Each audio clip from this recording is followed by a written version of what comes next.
Arapate, arapate, păceara-i 10 în parte. Ne lovești în libertate cu atâtea legi idiote. Unde vrei să ne aduci? Ai pus ara pe butuci.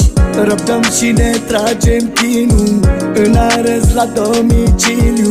Încotro să o luăm să ne fie bine, să scăpăm de mască și de pandemie. Că ne-am săturat să mai purtăm mască, de atâtea restricții și de stat în casă.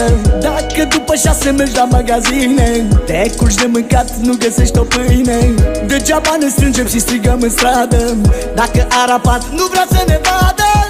Arapate, arapate, păceara-i 10 în parte. Ne lovești în libertate cu atâtea legi idiote.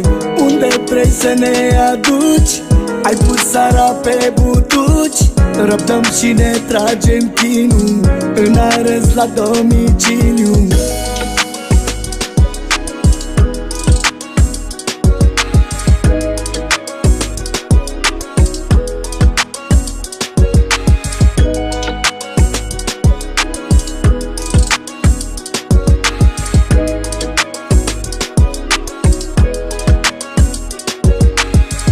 Arapate, arapate, păceara-i 10 în parte. Ne lovești în libertate cu atâtea legi idiote.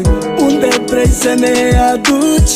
Ai pus ara pe butuci. Răbdăm și ne tragem chinul în arest la domiciliu.